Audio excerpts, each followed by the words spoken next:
अच्छा, जरा सोचिए, क्या हो अगर पानीपत की लड़ाई का नतीजा वो ना होता जो हम जानते हैं। आज हम एक ऐसी ही जबरदस्त कहानी की पड़ताल करने वाले हैं जहां इतिहास ने एक ऐसा मोड़ लिया जिसके बारे में किसी ने सोचा भी नहीं था। और एक इतिहासकार वो खुद को एक ऐसी दुनिया में पाता है जो उसकी है ही नहीं। और ये सवाल ना सिर्फ कोई ख्याली पुलाव नहीं है।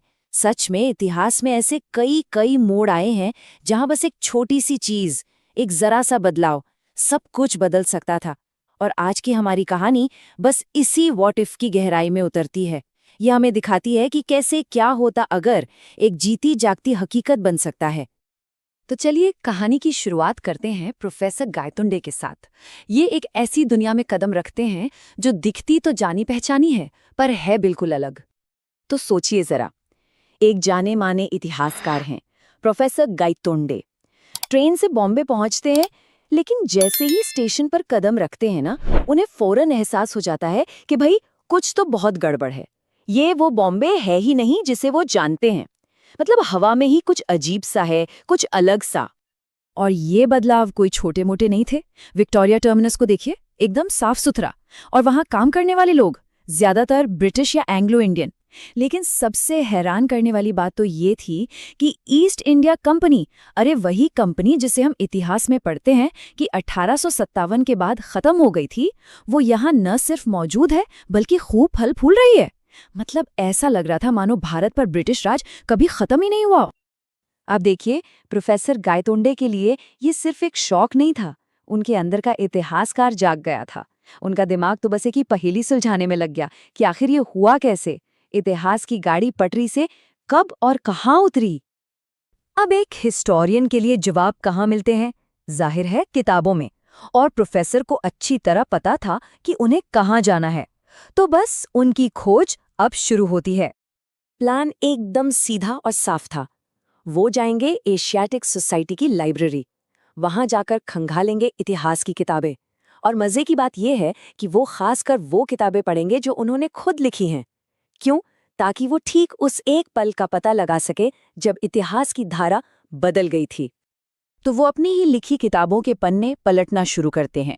वॉल्यूम 1 सब ठीक, वॉल्यूम 2 हिस्ट्री वैसी ही है, तीसरा चौथा अशोक से लेकर औरंगजेब की मौत तक सब कुछ वैसा ही था जैसा होना चाहिए।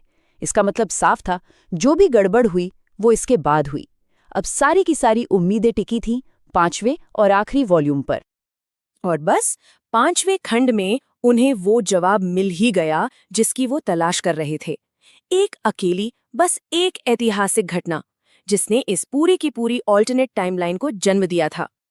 तो सारा फर्क यहाँ ही था, पानीपत की लड़ाई। जिस इतिहास को हम और आप जानते हैं, उसमें तो पानीपत की तीसरी लड़ाई में मराठा हार गए थे और उनका साम्राज्य कमजोर पड़ गया था।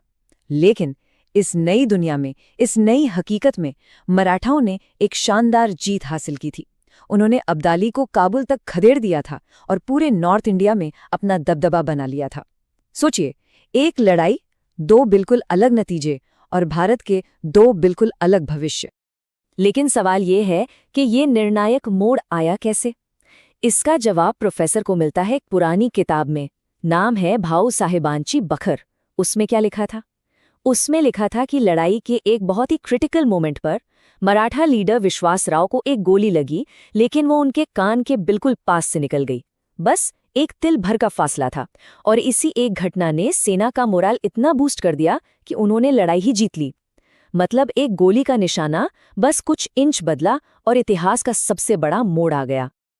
अब जैसे ही उन्हें ये पता चलता है, उसके ठीक बाद आज़ाद मैदान में एक इंसिडेंट होता है और प्रोफेसर अचानक अपनी असली दुनिया में वापस आ जाते हैं। वो बिल्कुल हैरान हैं, परेशान हैं, लेकिन उनके पास उस दूसरी दुनिया का एक ठोस सबूत है। वही फटा हुआ पन्ना, भाऊ साहेबांची बखर का, जिस पर विश्वासराव के बचने का जिक्र था। तो अब कहानी ना इतिहास के सवालों से आगे बढ़कर विज्ञान के जवाबों की तरफ मुड़ती है। वो फटा हुआ पन्ना इस बात का पक्का सबूत था कि जो भी हुआ वो कोई सपना तो नहीं था। पर इसका कोई लॉजिकल एक्सप्लेनेशन क्या हो सकता है? यही जानने के लिए प्रोफेसर जाते हैं अपने दोस्त साइंटिस्ट राजेंद्र देशपांडे के पास। राजेंद्र जो हैं वो दो साइंटिफिक थ्योरीज का सहारा लेते हैं। पहली है कैटास्ट्रोफी थ्योरी। अब ये क्या है? इसको ऐसे समझिए, मान लीजिए एक सिस्टम एकदम स्टेबल है, सब कुछ ठीक चल रहा है, फिर एक छोटा सा अचानक बदलाव होता है और पूरा सिस्टम पलट जाता है, एकदम अब्रप्ट तरीके से। बस यही है कैटास्ट्रोफी थ्योरी। एक छोटा सा बदलाव और नतीजा बिल्कुल अलग। पानीपत की लड़ाई में विश्वासराव का बचना बस वही छोटा सा बदलाव था। और दूसरी थ्योरी वो आती है क्वांटम फिजिक्स से। देखिए, हमारी इस बड़ी दुनिया में अगर हम बंदूक से गोली चलाएं तो हम बता सकते हैं कि वो कहाँ जाकर लगेगी, सब कुछ प्रिडिक्टेबल है। लेकिन एटम्स और पार्टिकल्स की दुनिया में, यानी क्वांटम लेवल पे, ऐसा नहीं होता। एक इलेक्ट्रॉन का रास्ता फिक्स नहीं होता, वो एक ही समय में यहां वहां कहीं भी हो सकता है। मतलब रियलिटी उतनी फिक्स नहीं है जितनी हम सोचते हैं। अब इन दोनों थ्योरीज को मिलाकर राजेंद्र एक ऐसी बात कहते हैं जो सच में दिमाग घुमा देती है, लेकिन ये प्रोफेसर के अनुभव को समझाने का एक तरीका भी देती है। तो राजेंद्र की थ्योरी क्या है? वो कहते हैं कि जितने भी ऑल्टरनेट हिस्ट्रीज हो सकते हैं ना, वो सब एक ही समय में अलग अलग दुनियाओं में मौजूद हो सकते हैं, मतलब पैरेलल वर्ल्ड्स। तो फिर प्रोफेसर के साथ असल में क्या हुआ था? राजेंद्र के हिसाब से पानीपत की लड़ाई ने इतिहास में एक बाइफर्केशन पॉइंट बनाया, मतलब एक ऐसा मोड़ जहां से दो रास्ते निकले, और प्रोफेसर गायतोंडे ने किसी तरह एक दुनिया से दूसरी दुनिया में छलांग लगा दी, एक ट्रांजिशन कर लिया, और उन्होंने 2 दिन उस ऑल्टरनेट रियलिटी में बिताए। वो ना तो पास्ट में गए ना फ्यूचर में, वो थे प्रेजेंट में ही, बस एक अलग दुनिया के प्रेजेंट में। लेकिन ये छलांग लगी कैसे? ये ट्रांजिशन हुआ कैसे?